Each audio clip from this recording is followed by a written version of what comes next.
자, 이제 마지막 문항이 되겠네요. 문항 20번. 강화도 조약과 관련된 문제 확인하고 관련된 내용 정리해 보도록 하겠습니다. 20번 여러분이 가진 문제 20번입니다. 다음 조약이 체결된 계기로 가장 적절한 것은 이라고 하면서 하나의 자료 조약이 제시가 되어 있습니다. 바로 강화도 조약과 관련된 내용이죠. 그래서 선생님이 강화도 조약과 관련된 내용을 여기 가지고 왔으니까 문제에는 지금 여기 보면은 1관이랑 그 다음 7관이랑 10관이랑 이렇게 제시가 되어 있는데 나머지도 같이 한번 살펴볼게요. 조선국은 자주국으로서 일본국과 평등한 권리를 보유한다. 얼핏 보면은 되게 좋은 말로 포장을 해놨네요. 조선국은 일본국처럼 평등한 권리 가지고 있다라고 이제 얘기를 해주고 있습니다. 사관은 이제 부산 초량항, 그 다음에 여기 보면은 오간에 실린 두 곳을 별도로 개항해라. 그 다음에 통상을 허가하도록 해라. 이런 식으로 이제 제시를 되어 있고, 여기 오간처럼 편리한 두 곳을 지명한다. 그러니까는 개항을 하라라는 거죠. 그 다음에 7간에 보면은 연예인 성과 암초는 종전에 자세히 조사한 적이 없어서 지극히 위험하다. 일본군 항해자가 수시로 해안을 측량하는 것을 허락해라. 해안 측량을 허락하라라는 내용으로 구성이 되어 있고, 식가는 보면 일본국 인민이 조선국에 와서 지정한 항구에서 죄를 범하였을 때 조선국과 교섭하여 인민 다 어디로 간다. 일본국이 심리 판결로 돌린다. 우리나라에서 범죄를 저질렀는데 자기 나라에 가서 판결을 하겠다라는 거죠. 그 다음에 조선의 인민이 죄를 범하였을 그 일본국과 교섭하여 인민은 모두 조선 간원인 조서로 판결을 되돌리게 하라. 뭔가 이거는 불합리한 조건인 거 여러분이 알겠죠? 조금이라도 엄하거나 비용 없이 공평한 정당을 청하도록 힘쓴다라고 이제 얘기를 하고 있습니다. 우선 문제 먼저 풀어볼게요. 20번 조약이 체결된 계기, 강화도 조약이 체결된 계기 관련된 내용 답은 4번 운효 사건이 발생하였다가 정답이 되겠죠. 1번부터 보도록 하겠습니다. 북학론이라는 것은 이제 북쪽의 학문을 배우자라는 겁니다.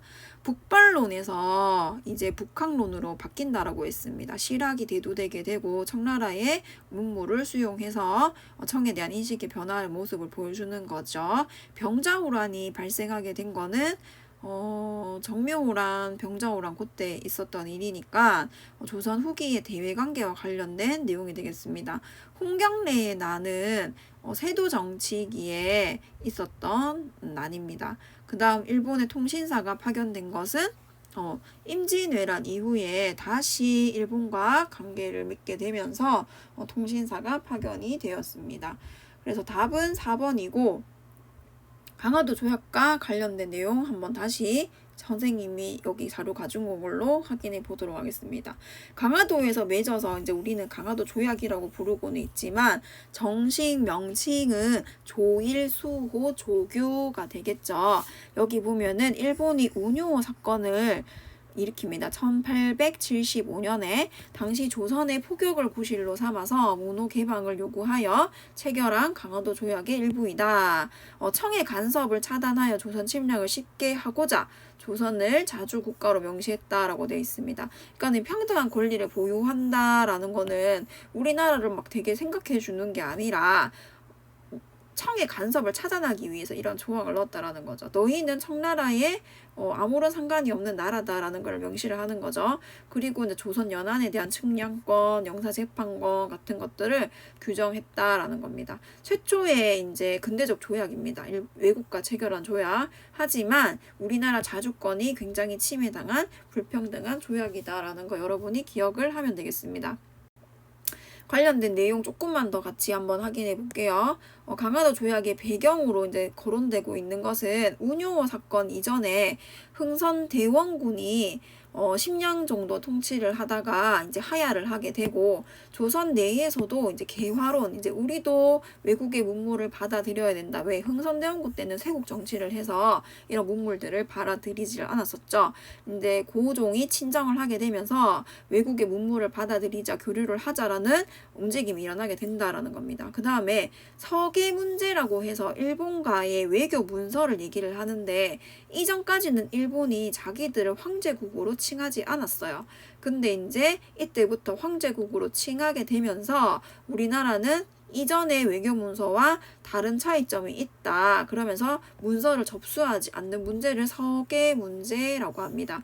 이런 문제에 발생하게 되니까 일본 내에서는 우리 조선을 정벌하자라는 정한론, 정벌하자, 조선을 정벌하자는 논리가 대두되게 됩니다. 그런 과정에서 운요호를 보내서 강화도를 이제 공격하게 되는 거죠. 그렇게 되면서 75년에 운요 사건을 일으키게 되고 문호 개방을 요구하고 1876년에 조일수호 조교를 체결하게 됩니다. 내용은 아까 전에 확인했던 것들입니다. 조선과 청의 관계를 부인하면서 자주국임을 규정을 해놨죠. 그 다음에 세 곳의 항구를 개항하라라고 해서 부산, 원산, 인천이 개항이 되고 해안 측량권을 허용을 해주고 영사재판권, 일본인이 우리나라에서 그러니까 범죄를 저지르면은 자기들이 처벌하겠다라는 거예요. 자기들이 나라에 데리고 가가지고. 그 다음에 조선이 맺은 외국과 맺은 최초의 근대적 조약이다.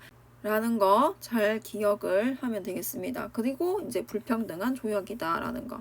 부속 조약도 요즘은 한 번씩 문제가 나오기 때문에 여러분이 잘 봐야 됩니다.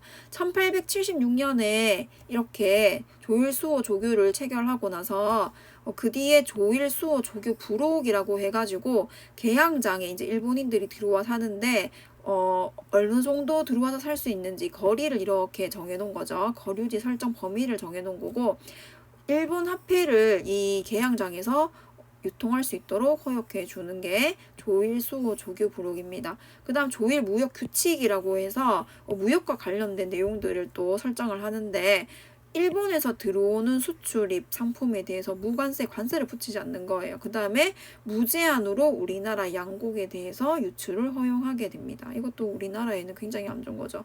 우리나라가 그렇게 많은 곡물이 생산이 많지가 않은데 일본으로 많이 가져가게 되니까 우리나라는 더더욱 곡물량이 부족하게 되고 식량이 부족한 상황에 처하게 됩니다.